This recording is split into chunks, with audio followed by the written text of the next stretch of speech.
Hare Krishna, muy buenos días. Namo Vishnupadaya Krishna Prestaya Bhutale Srimate Bhaktivedanta Swaminiti Namine Namaste Saraswate Deve Gauravani Bracharine Nirvisesa Sunyavadi Pashatya Deshatarine Jaya Sri Krishna Chaitanya Prabhu Nityananda Sri Advaita Gadadhara Srivasadi Gaura Bhakta Vrinda Hare Krishna, Hare Krishna, Krishna Krishna, Hare Hare, Hare Rama, Hare Rama, Rama Rama, Hare Hare. Hare Krishna reiterados. Vamos a continuar con las lecturas y reflexiones sobre los textos de Bhagavad Gita, recordando que en el día de ayer terminamos con el capítulo número 14 titulado Las tres modalidades de la naturaleza material. El capítulo 14 es un capítulo muy significativo para el intento de comprensión de cómo es que la entidad viviente está funcionando o está creyendo que funciona en medio de esta existencia material. Si no llegamos a comprender este asunto de las modalidades de funcionamiento o de los modos de funcionamiento o de las tendencias o estilos, o sea, la palabra que más sea comprensible para usted, si usted no llega a comprender cómo es que toda actividad en este mundo está siendo dirigida por una tendencia en específica, entonces usted nunca podrá liberarse de las tendencias. Y entonces analizar, tratar de comprender, tratar de experimentar en nuestra experiencia diaria propia cómo es que se manifiestan estas tendencias es algo sumamente importante. O sea, entra dentro del conocimiento. Vamos a recordar que el Señor Supremo considera conocimiento o establece como conocimiento acá en el Bhagavad Gita tres elementos fundamentales.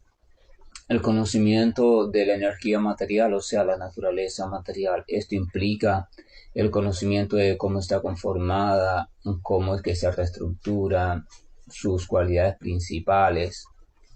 Y eso implica, por supuesto, el conocimiento sobre el cuerpo, los elementos que lo conforman, sus niveles de funcionamiento, y ahí entran las modalidades de la naturaleza material. Segundo, el conocimiento del alma o la energía espiritual, o sea, la entidad viviente que está atrapada en esta especie de realidad que está viviendo. Y tercero, el conocimiento sobre el Señor Supremo. Entonces, la otra parte del conocimiento es comprender cuál es la relación que existe entre estos tres grandes elementos o categorías, y la otra parte es cómo se puede vivir conforme a esa relación. O sea, en esencia, ¿quién soy? ¿Qué es esta realidad material? ¿Quién es el Señor Supremo? ¿Cuál es la relación que existe entre nosotros y cómo se puede revivir esa relación? Eso significa camino espiritual, eso significa autorrealización, eso significa despertar a plenitud. Entonces esa es la meta de la entidad viviente que está dedicada o está determinada a volver a su posición constitucional y original. Ahí está la meta. Como pueden ver, implica una serie de elementos, por tanto implica tiempo, trabajo, dedicación, entrega y sobre todo un método efectivo para poderlo realizar. Porque no piensen que realizar esos elementos es una tarea fácil, realmente es una tarea muy compleja. Ya lo había explicado el Señor Krishna. O sea, el Señor Krishna había dicho, superar a esta energía divina mía, o sea, la energía material, es algo muy difícil de realizar, pero aquellos que se entregan a mí lo pueden lograr con facilidad. Por eso el Señor Supremo expone al servicio devocional o al Bhakti Yoga como el método natural y perfecto para lograr no solo comprender todo lo concerniente al conocimiento, sino para lograr trascender todas aquellas ataduras o trampas que existen acá en el plano de conciencia material. El devoto no le hace la guerra realmente al plano de conciencia material, el devoto no odia a la materia ni al plano de conciencia material. A veces algunas personas, o sea, realmente muchas personas, cuando emprenden un sendero relacionado a la espiritualidad, caen en la tendencia a hacerle la guerra a la materia, a lo material. rechazo total a lo material, odio hacia lo material, agresión a aquellos que se identifican con lo material. O sea, se desarrolla en ellos una especie de fanatismo en contra o en oposición a todo lo que tenga que ver con lo material, incluyendo la naturaleza material, pero el devoto no. Devoto significa no solo entrega devocional, sino significa entrega devocional por comprensión profunda, o sea, por conocimiento. Él se entrega después de haber comprendido. Sin comprensión no hay entrega real. O sea, él se entrega porque ha comprendido quién es Dios, ha comprendido el vínculo entre ellos y entonces se entrega. Pero cuando no hay ese conocimiento, entonces esa entrega supuesta no es real, es una entrega muy peligrosa que puede llevarte al camino del fanatismo. Entonces la emprendes contra aquello que tú consideras que es tu enemigo o que tú consideras que no es puro o que es impuro. Pero el devoto verdadero, el alma elevada e iluminada, no odia la energía material, no odia las modalidades de la naturaleza, no odia cómo funcionan estas modalidades, él no odia nada. El devoto simplemente se dedica a una sola cosa, a tratar de fortalecer su comprensión sobre el Señor Supremo, su comprensión sobre Él mismo, su comprensión sobre la relación que hay entre ellos y la búsqueda y establecimiento de refugio, un refugio cada vez más constante y permanente en la presencia del Señor. Evidentemente, ese refugio tiene que vivirse en estos momentos desde este plano de conciencia material porque estamos en el plano de conciencia material. Usted tiene un cuerpo ahora mismo. No es suyo, realmente no es suyo, pero es en el cual usted o a través del cual usted está tratando de manifestarse. Usted tiene una mente, usted tiene una serie de actividades a las cuales está sujeto. Usted tiene una serie de conceptos, una serie de identificaciones a las cuales también está sujeto. Y por tanto, todos esos elementos son materiales. Eso quiere decir que es desde esa naturaleza material desde la cual usted tiene que ir desarrollando conocimiento. Entonces usted no puede fajarse con la naturaleza material, usted no puede fajarse con las cosas materiales. Usted simplemente tiene que tratar de comenzar a ver poco a poco las cosas materiales desde su verdadera perspectiva. Usted tiene que tratar de garantizar, por ejemplo, un alimento determinado para el cuerpo, así como también una cobija determinada, o sea, un vestuario, un lugar donde de vivir, o sea, un hogar, un albergue, algo, una cueva, porque el cuerpo tiene limitaciones, entonces usted tiene que tratar de tener en cuenta esas limitaciones y proveerle de eso básico que necesita.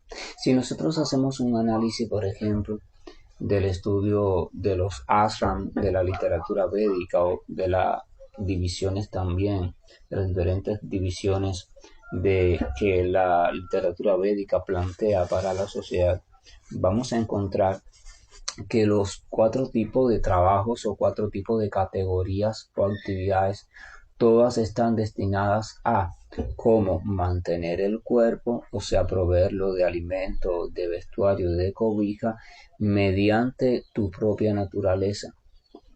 Por ejemplo, todos tenemos que mantener el cuerpo y el alma juntas en virtud de la búsqueda del conocimiento. Ahora, algunos deben hacerlo mediante actividades de protección y administración. O sea, algunos tienen naturaleza de administrador, de guerrero, de protector, ¿verdad? Entonces, mediante esa actividad, él debe de procurar o ganarse el sustento alimenticio y de cobijo para su cuerpo material.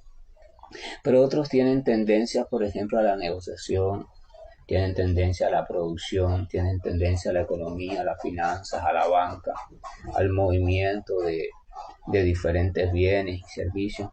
Entonces esas entidades vivientes evidentemente también tienen que procurarse alimento y cobijo, pero entonces lo harán o deben hacerlo de la manera más efectiva a través de su naturaleza, o sea, dedicarse entonces a ese tipo de servicio o a ese tipo de actividades. Están los otros que son muy buenos para ayudar, para servir, para apoyar en lo que se necesite. Entonces, esos deberían procurar su alimento y su cobijo mediante el desarrollo de ese tipo de actividades. Y están aquellos que están dedicados generalmente o entregados generalmente al cultivo del conocimiento. Entonces ellos también deberán procurar su alimentación y cobijo a través de esa actividad. Entonces, cuando vamos a ver todas las actividades o todas las divisiones de las 4 áreas fundamentales, actividades descritas por el conocimiento védico, no son más que poner en función tu naturaleza, o sea, tus actitudes de nacimiento, ponerlas en función de garantizar aquello que resulte básico para que la maquinaria física continúe funcionando. Pero ahí entra el primer punto. O sea, ¿para qué quiero que esta maquinaria física continúe funcionando? ¿Por qué deseo que esta maquinaria física continúe funcionando? Ahí entran las 3 modalidades de la naturaleza material. Va y lo deseo porque me ha pegado al cuerpo, o sea, yo creo 100% que soy este cuerpo, así que yo no quiero morir, así que yo no quiero enfermarme, yo quiero que esto funcione de lo mejor. O simplemente quiero que siga funcionando porque hay un tipo de disfrute que yo estoy realizando en este momento y quiero seguirlo haciendo hoy, mañana, pasado. O simplemente quiero que siga funcionando porque quiero poder estar, cooperar, ayudar a aquellas personas que yo considero mis seres queridos, porque di tú, si yo ahora muero, ¿qué va a pasar con mis hijos, con mis nietos, con mis bisnietos? Entonces es necesario, yo tengo que estar, y qué va a pasar con los pobres que yo atiendo, con los animales de la calle que yo recojo. O sea, entonces yo quiero mantenerme acá en este cuerpo. O sea, esa pregunta es importante. ¿Por qué, ¿Por qué debería yo, o por qué quiero yo, porque estoy intentando yo mantener funcionando este cuerpo material? Porque dependiendo de esa respuesta, entonces va a ser mi tendencia, o va a ser mi camino, y va a ser también mi futuro. Porque si yo simplemente quiero mantener funcionando algo para ocuparlo en un tipo de actividad que normalmente no me va a conducir hacia mi elevación como ser humano, sino que me va a conducir hacia mi degradación progresiva, entonces realmente eso denota ausencia total de conocimiento y por tanto ausencia total incluso de inteligencia, ¿verdad? Es como aquel prisionero que quiere que le den pase, o sea, un tiempo de vacaciones, no, de pase a ver a su familia. Y entonces le dan pase, le dan un fin de semana para que vaya hasta su casa y regrese el domingo de nuevo a la cárcel. Y en cuanto él pone un pie en la calle, pues él comienza a meterse en problemas. Entonces la pregunta era, ¿para qué él quería realmente paz? ¿Para ver a su familia o para empeorar su situación? Si era para empeorar su situación, no es una conducta muy inteligente. Si era para ver a su familia, pasar un rato tranquilo, escuchar buenos consejos y tratar de seguir meditando en su situación y en las cosas que hizo, cómo puede ir transformando su personalidad, entonces es una conducta inteligente. Estamos pasando por este mundo, pero cuando estamos pasando por este mundo llevamos tanto tiempo relacionándonos a él que ya no tenemos ni idea de quiénes somos, ni de dónde venimos, ni hacia dónde vamos. Entonces somos arrastrados por las corrientes de la época, por las corrientes de los países, de las culturas, de las tradiciones, de las familias en las que hemos nacido y estamos naciendo, e incluso de la familia que nosotros mismos podamos estar creando o hayamos creado. O sea, estamos siendo condicionados, por eso nos llamamos seres condicionados en este mundo. Entonces es necesario, por una razón u otra, o por una vía u otra, tomar conciencia de este condicionamiento. Y al menos interesarnos por el hecho de cómo es que funciona este mundo, cómo es que funciono yo. O sea, este cuerpo, esta mente, cómo es que esto está sucediendo, qué es lo que me ata, qué es lo que me libera, qué es lo que me hunde, qué es lo que me eleva. Porque si no sabemos cómo funcionamos, si no sabemos cómo funciona todo este asunto, entonces nunca quedaremos libres, siempre estaremos a merced de las modalidades de la naturaleza material. La vida humana no es más que un evolucionar a través de las diferentes modalidades de la naturaleza material, es salir del estado de ignorancia o del estado de sueño o ilusión completa, del estado de inercia, del estado de inconsciencia y trascender poco a poco, pues a perfeccionarnos hasta el estado de la bondad pura. El estado de la bondad pura no significa ser buena gente, ¿verdad?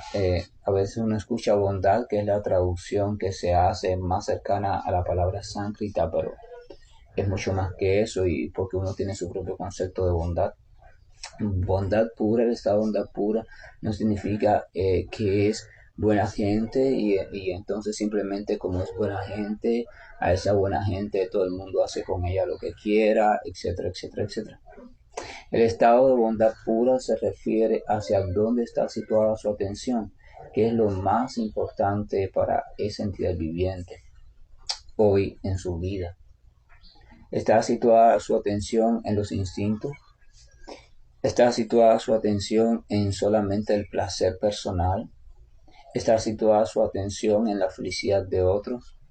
¿Está situada su atención en la felicidad de todos? ¿Está situada su atención en Dios? O sea, ¿dónde está situada? ¿Qué es lo que constituye hoy por hoy el núcleo de todo? O sea, de sus deseos, de sus actividades, de sus pensamientos, de sus palabras. ¿De dónde proviene? ¿Qué es lo que los motiva? Porque esa motivación nos ayuda a distinguir en qué modalidad de la naturaleza estamos funcionando en un momento dado. Nadie está siempre en la misma modalidad. Si observamos nuestro día a día, vamos a ver que podemos dividir el día en muchas actividades y si analizamos con cuidado qué es lo que nos motivó o nos movió a ese tipo de conducta específica, es probable que nos demos cuenta que en cada una de ellas nos movió cosas diferentes y por tanto es posible que nos demos cuenta que nos movieron tendencias diferentes o modalidades diferentes o combinación de las modalidades. Pero cuando el devoto va comprendiendo este asunto se da cuenta que hay dos opciones: o comienza a luchar contra las modalidades y tratar de avanzar a la fuerza, cosa que es un poco trabajosa y casi imposible de hacer con éxito, o simplemente busca un método mediante el cual pueda ir atravesando de manera confiada estas modalidades. Recuerden que este atravesando no significa vencer las modalidades, significa simplemente cobrar conciencia del distanciamiento que tiene realmente el alma con las modalidades de la naturaleza material. Es lo que significa. Así que el devoto no ama las modalidades, el devoto tampoco odia las modalidades.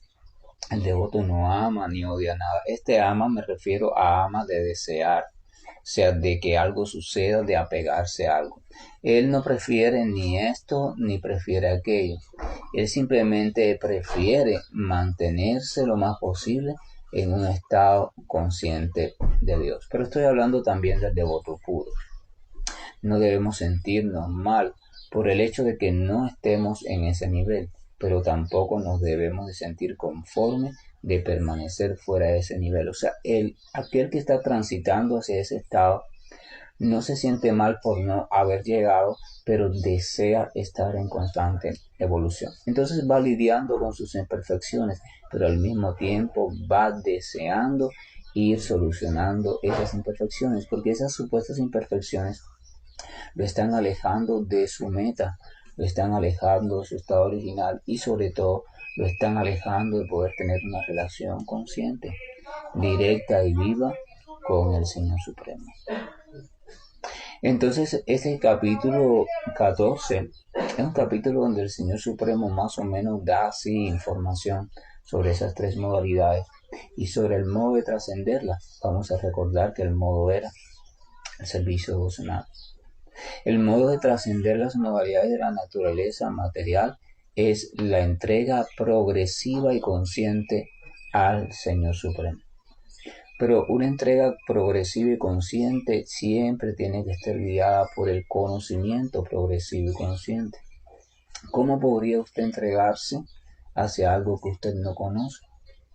Primero, si usted no conoce que algo existe, es imposible que usted se entregue a él. Vaya, ese es el primer paso general. Primero, por tanto, se tiene que conocer o al menos aceptar la existencia de algo. Si usted no acepta esa existencia, no se puede entregar nunca a ese algo. Segundo, pero si usted simplemente acepta la existencia y no tiene la menor información sobre ese algo, entonces tampoco se puede entregar a ese algo.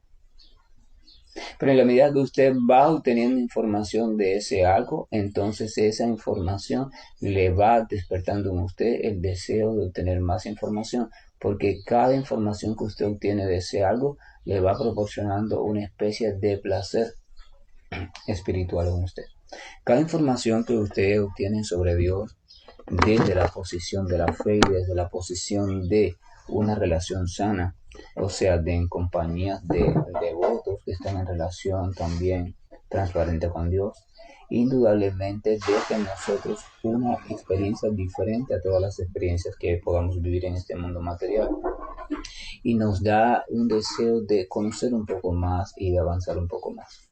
Evidentemente también ese deseo a veces se opaca porque como aún no estamos totalmente libres de la influencia de las modalidades de la naturaleza material, van a haber cosas de vez en cuando que nos van a atrapar y van a intentar retornarnos a nuestro estado antiguo de funcionamiento.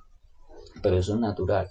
Pero en la medida que sigamos perseverando en las buenas compañías, en la medida que sigamos también tratando de practicar el servicio devocional bajo una guía adecuada, en la medida que sigamos orando al Señor para que nos siga dando claridad y fortaleza para tratar de comprender de qué va todo este asunto, entonces en esa misma medida iremos perfeccionando nuestro sendero y cada vez seremos más fuertes en cada paso que demos.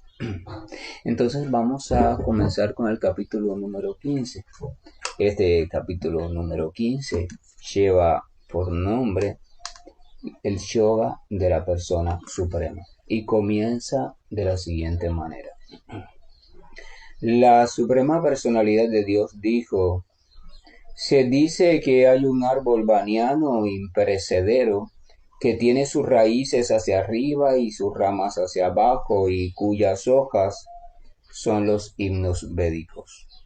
Aquel que conoce ese árbol es el conocedor de los Vedas. El verso número 2 dice: las ramas de ese árbol se extienden hacia abajo y hacia arriba, alimentadas por las tres modalidades de la naturaleza material. Las ramitas son los objetos de los sentidos. Ese árbol también tiene raíces que van hacia abajo, y éstas están vinculadas en las acciones con las acciones fruitivas de la sociedad humana. La verdadera forma de ese árbol no se puede percibir en este mundo. Nadie puede entender dónde termina, dónde comienza, ni dónde está su base. Pero de un modo decidido, uno debe cortar con el arma del desapego ese árbol fuertemente enraizado. Después uno debe buscar aquel lugar del cual, una vez que se ha ido a él, nunca se regresa, y entregarse ahí a esa suprema personalidad de Dios, a partir de quien todo comenzó y todo se ha extendido desde tiempo inmemorial. Son los versos que van del 1 al 4 del capítulo número 15.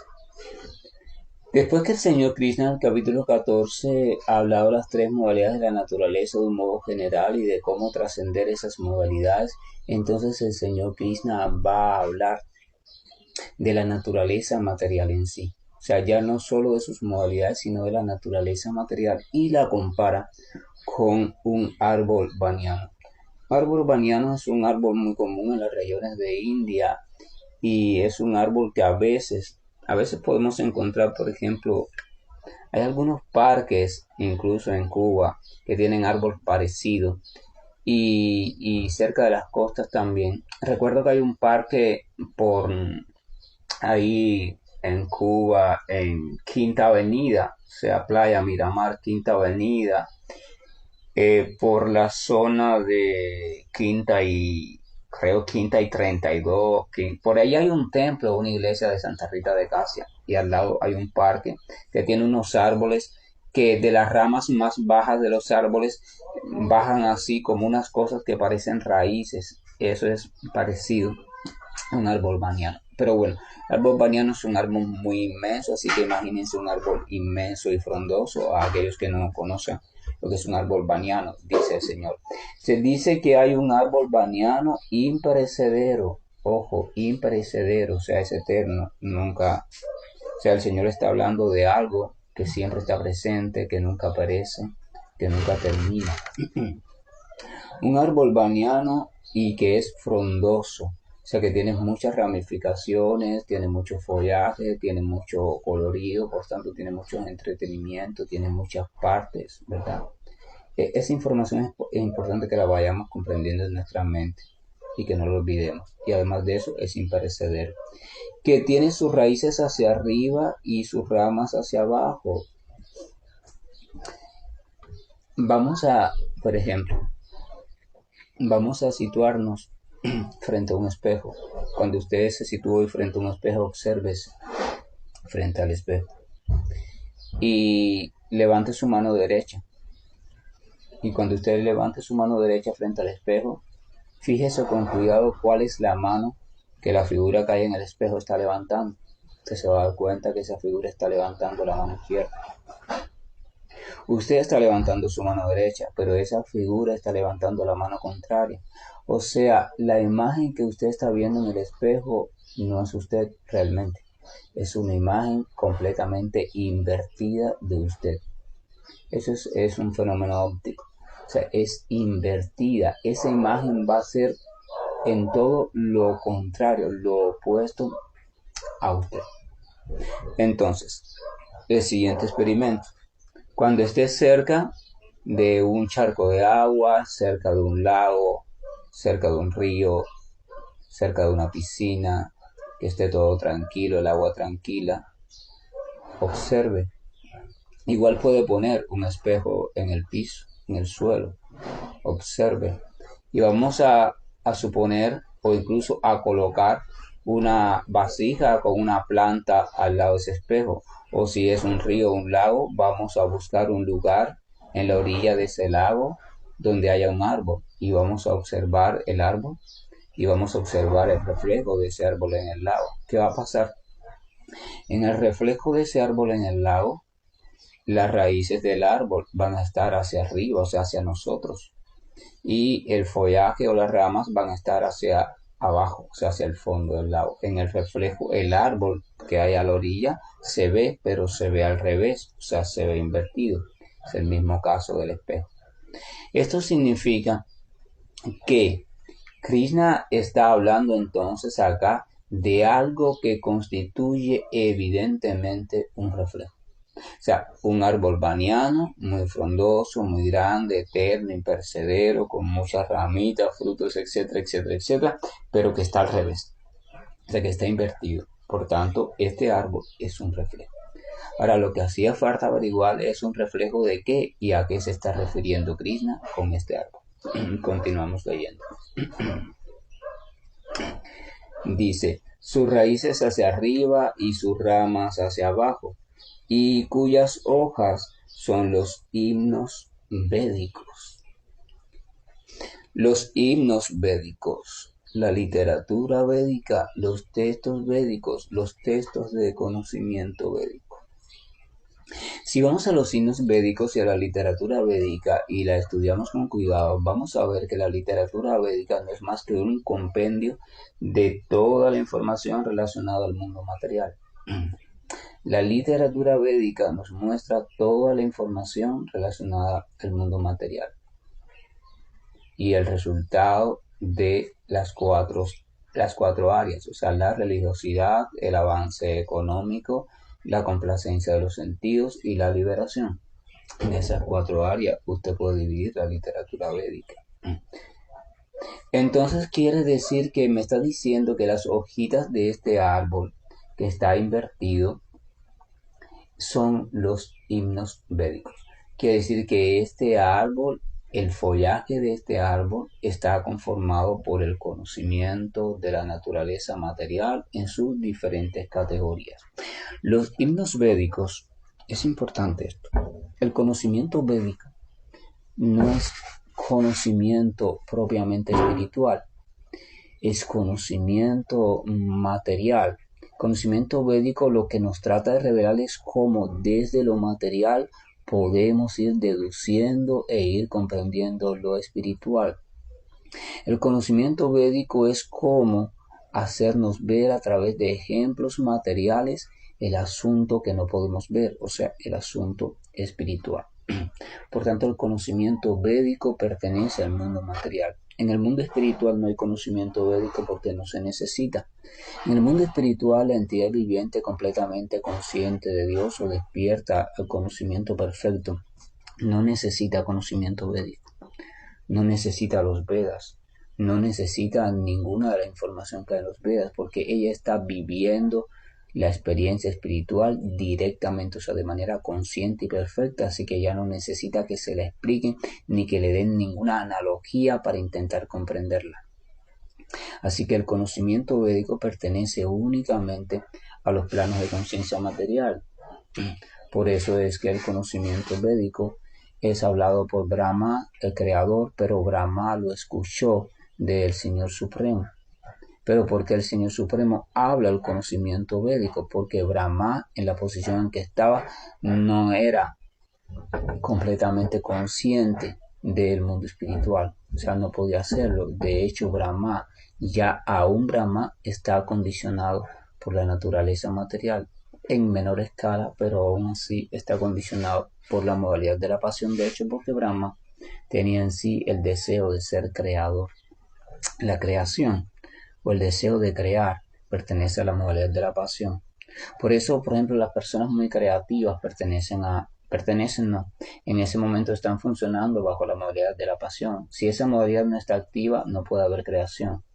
Un artista, una persona que haga diseños, un ingeniero, un poeta, un músico, cualquier persona, un cocinero, cualquier persona que sea bueno en crear, que siempre esté creando, que su mente siempre está creando, está en ese momento funcionando bajo la modalidad de la pasión. Repito, eso ni es malo ni es bueno, es simplemente una información. O sea, esa persona está funcionando bajo la modalidad de la pasión, en ese momento creativo. No hay otra forma de crear si no es movido por la modalidad de la pasión. Entonces, si las hojas de ese árbol baniano que está invertido, que es muy frondoso, son los signos védicos, quiere decir que ese árbol al cual se está refiriendo Krishna es el árbol de lo que conocemos como mundo material. Creación material, naturaleza material, energía material, todo lo que conocemos como plano de conciencia material es ese árbol baniano. Pero ¿qué pasa con este árbol? Está invertido. ¿Qué significa eso? Entonces ese árbol realmente no existe por sí mismo. La existencia material, el plano de conciencia material, la creación material no puede existir por sí mismo porque ningún reflejo puede existir sin el modelo original. Si usted se quita de frente al espejo, ya en el espejo no estará su reflejo. Si usted quita el árbol de la orilla del lago, ya en el lago no se podrá reflejar el árbol. O sea, ningún reflejo existe sin el modelo original. Entonces quiere decir que ese árbol o la experiencia material que ahora mismo usted está viviendo, que yo mismo estoy viviendo, es un reflejo de algo, pero un reflejo, y como todo reflejo, invertido. Por tanto, no coincide realmente con el modelo original. Pero ¿cuál será ese modelo original? ¿Cuál será ese modelo original? Vamos a continuar leyendo. Dice que aquel que conoce ese árbol es el conocedor de los Vedas. sea, aquella persona o entidad viviente que se dedica a estudiar analíticamente toda la energía material, sus diferentes manifestaciones, entonces si llega a comprenderlo y llega a comprender que toda esta manifestación no es más que un reflejo de algo, por tanto no tiene existencia propia, dice que ese ha comprendido entonces la enseñanza de los Vedas, porque la finalidad de los Vedas es esa, es que tú comprendas de qué va este mundo material y que por tanto sientas el deseo de buscar el conocimiento espiritual. El verso número 2 habíamos dicho que decía lo siguiente: las ramas de ese árbol se extienden hacia abajo y hacia arriba. O sea, las diferentes manifestaciones y formas de expresión de la energía material ocupan muchos tipos de formas, si hacemos una revisión incluso naturalista o biológica por las especies de vida, vamos a ver que en este mundo material hay millones y millones de especies diferentes, o sea, hay diferentes formas en que los elementos y las modalidades de la naturaleza se combinan y dan resultados diferentes, así que por eso se dice que ese árbol es muy variado y frondoso y que sus ramas se extienden hacia abajo y hacia arriba, alimentadas por las tres modalidades de la naturaleza material, ya eso lo habíamos visto. Las ramitas son los objetos de los sentidos. Ese árbol también tiene raíces que van hacia abajo y estas están vinculadas con las acciones fruitivas, está hablando de los rituales, etcétera, etcétera, de la sociedad humana. Ahora, el verso 3 y 4 dice: la verdadera forma de ese árbol no se puede percibir en este mundo. Está hablando del modelo original. Lo único que usted puede percibir acá es el reflejo y las ramitas, las hojas, esas cosas. Pero la verdadera forma de ese árbol no se puede percibir en este mundo. El modelo original, el árbol original, no el reflejo, sino el árbol original, la existencia original y eterna, no se puede manifestar, ni percibir, ni comprobar en este mundo. Usted tiene que salir del plano de conciencia material. Usted tiene que lograr trascender, usted tiene que lograr cultivar el estado de conciencia espiritual o estado de conciencia de Dios. Entonces dice: la verdadera forma de ese árbol no se puede percibir en este mundo. Nadie puede entender dónde termina, dónde comienza, ni dónde está su base. Pero de un modo decidido uno debe cortar con el arma del desapego ese árbol fuertemente enraizado. Normalmente la entidad viviente se siente atraída a todo aquello que resulta atractivo o hermoso desde su propia experiencia y según la forma de vida en la que esté viviendo. O sea, este árbol se muestra como algo muy atractivo y hermoso, porque fíjense que es un árbol baniano, o sea, los árboles banianos de por sí son atractivos porque son imponentes, son grandes, son frondosos, tienen hojas de diferentes tipos de verde, tienen así unas ramas muy lustrosas, tienen todos esos fenómenos que bajan de las ramas que parecen raíces y cuando uno lo observa, wow, se asombra y dice: mira qué curioso, o sea, echa también unos fruticos pequeños, da una sombra durante todo el año, una sombra bastante tupida, o sea que ayuda a que el sediento esté allí un rato tranquilo, ayuda con el calor. El árbol baniano es muy atractivo.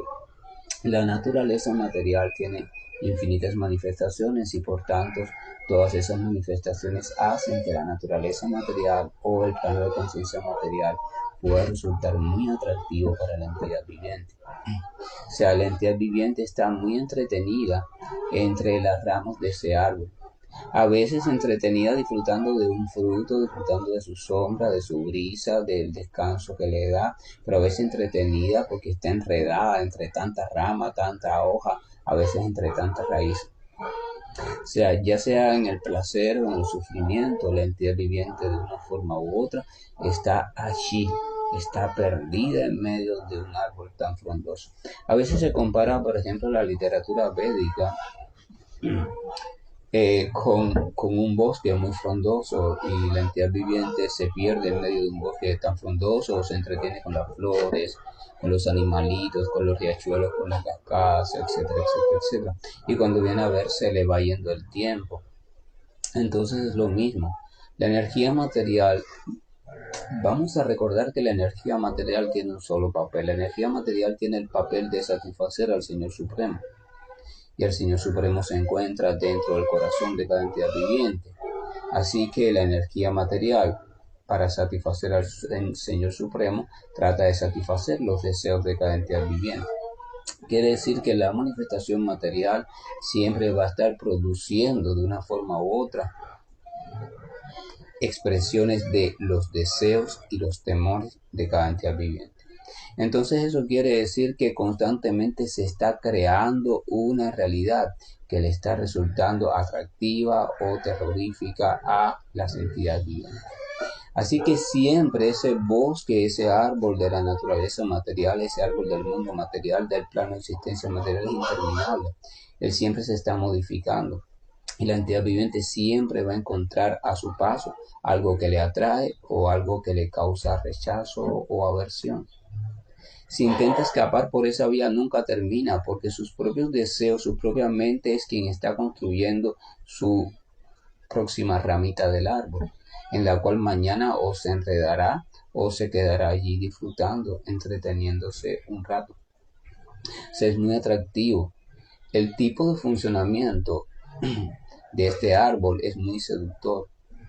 Nos enreda constantemente, nos llama a atraparnos, ya sea a través de la aversión, de lo que rechazamos o de lo que deseamos disfrutar. Por eso el señor Krishna dice que aunque este árbol es muy complejo de entender y el árbol original no se puede percibir en este mundo, aún así uno con determinación debe de cortar con el arma del desapego ese árbol fuertemente enraizado. ¿Por qué con el arma del desapego? Porque es el apego a ese árbol y a las experiencias que el árbol te hace vivir lo que te mantiene enredado en este mundo. Lo único que te impide despertar tu conciencia espiritual es el apego desarrollado por ese árbol. O sea, el apego desarrollado por la experiencia material y por todos aquellos elementos que hoy por hoy conforman tu experiencia material y los que la han conformado en el pasado. Ese apego hay que vivirlo por nosotros mismos. Usted tiene que divisarlo en su propia vida. Hay apegos que quizás parecen más lógicos, más bonitos, más hermosos. El apego a mi hijo, a mi hija, a mi familia, a mi nieto, a mi perro, a mi gata, a mi planta, a los pobres, a los hambrientos. Hay que el apego al estudio, el apego a no sé qué, el apego a no sé cuánto. Parecen apegos muy elevados, parecen apegos muy naturales porque todo el mundo los tiene. Pero el hecho de que todo el mundo tenga fiebre no significa que esa fiebre sea buena. El hecho de que todo el mundo contraiga COVID no significa que la COVID sea buena. Entonces uno tiene que ser serio e imparcial y observar en qué áreas de mi vida, hacia qué elementos, hacia qué cosas he desarrollado yo mayor apego, en qué es donde estoy más detenido o más detenida, ya sea en virtud de concepto de sufrimiento o en virtud de un concepto de gozo. Entonces Krishna dice, de un modo decidido, uno debe cortar con el arma del desapego. Pero cortar con el arma del desapego es también una cosa compleja de la cual vamos a estar hablando, porque hoy no hay tiempo para eso. ¿Qué es el desapego? ¿Cuál es esta arma?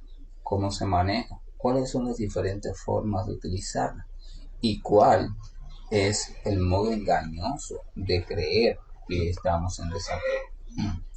Después dice, después uno debe buscar aquel lugar del cual una vez que se ha ido a él, nunca se regresa, y entregarse ahí a esa suprema personalidad de Dios, a partir de quien todo comenzó y todo se ha extendido desde tiempo inmemorial.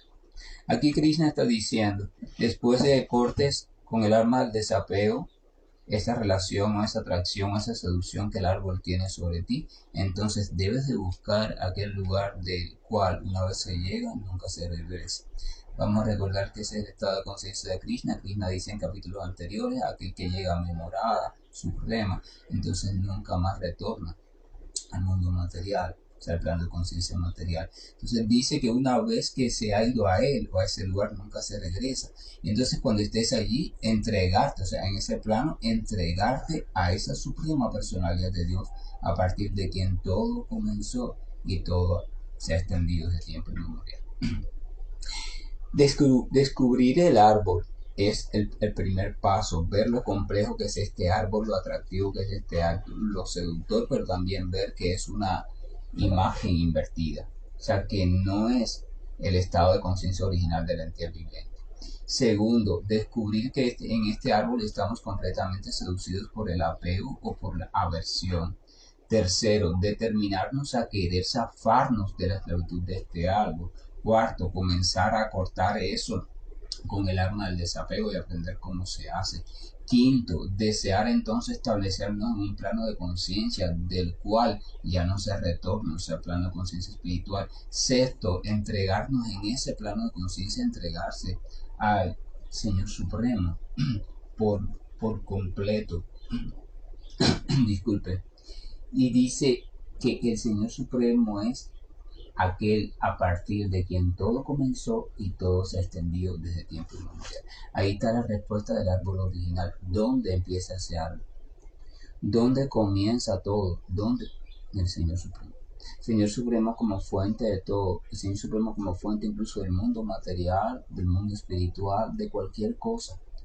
Entonces, si usted quiere llegar a la meta suprema, si usted quiere llegar al punto de partida, si usted quiere llegar a la comprensión original, usted tiene que llegar necesariamente al Señor Supremo.